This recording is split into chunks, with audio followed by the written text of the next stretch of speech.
Nandito na naman po tayo mga ka-guys dahil po ang katanungan ay paano ko daw pinapahinaan or pina-slow motion ang aking mga video at pinabilisan ang aking mga video. Simple lang po. Pag meron po kayong CapCut, nandyan po lahat sa CapCut mga ka-guys. So, ito po ang ating topic ngayon. So, panoorin po ito mga ka-guys. Ito po ang aking ituturo. So, kailangan pong sundan nyo at patapusin itong video na ito. So, tara po! So, dito po mga ka-guys sa CapCut. So, punta po tayo sa CapCut kasi meron na po akong CapCut. So, kung wala pa kayong CapCut, mag-download po kayo sa Play Store. So, ida-download nyo po yung CapCut. Ayan. So, ayan po. Makikita nyo ang new project.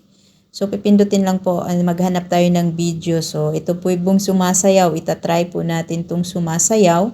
So, ayan po. So, i-add. Meron pong add sa baba mga ka-guys. I-add nyo lang po yan para pong tuluyan na doon ma-export, maano natin. So, yan po. So, titingnan natin. So, ganun siya mga ka-guys. Ang sayaw, ang galaw niya, ang galaw niyang pagsasayaw. So, itry natin ng pahinaan or pabilisan ang ating video. So, punta lang po tayo dito sa edit. So, yan. So, merong split, merong speed, merong animation, merong style. Maraming iba dyan sa baba, pero punta po tayo sa speed. Dito po tayo sa speed mga ka-guys kasi po magpapahina po tayo ng ating sayaw or magpapabilis. So, pindutin po natin yung speed. Ayan po. So, normal. Pindutin po yung normal.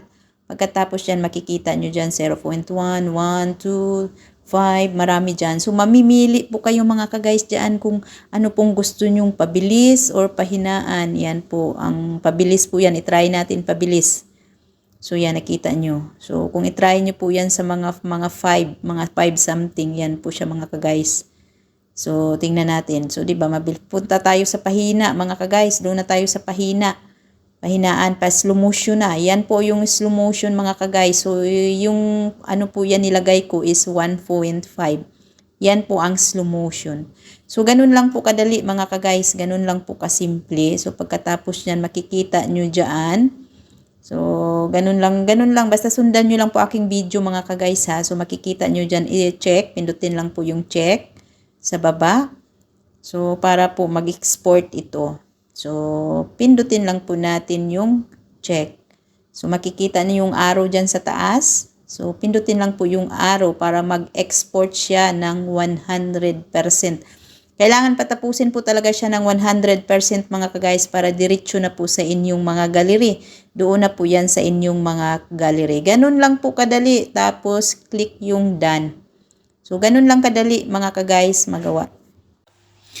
Guys, ganun lang po kadali mag-edit ng ating mga video. So mga ka-guys, yun po ang sinasabi ko, kailangan nyo pong mag-download. Kung sa wala pa pong mga CapCut dyan, kailangan nyo na pong mag-download at kailangan nyo na pong i-edit ang inyong mga video. Dahil po, pag meron na po kayong CapCut, hindi na po kayo mahihirapan kasi nandyan na po lahat kung paano po mag-edit ng inyong mga video. Sana po ay nagustuhan nyo ang aking content at meron kayong natutunan. Huwag pong kalimutan, react, comment, at kung pwede po sana, pakishare na lang po para po malalaman ng inyong mga kaibigan. So hanggang dito na lang po.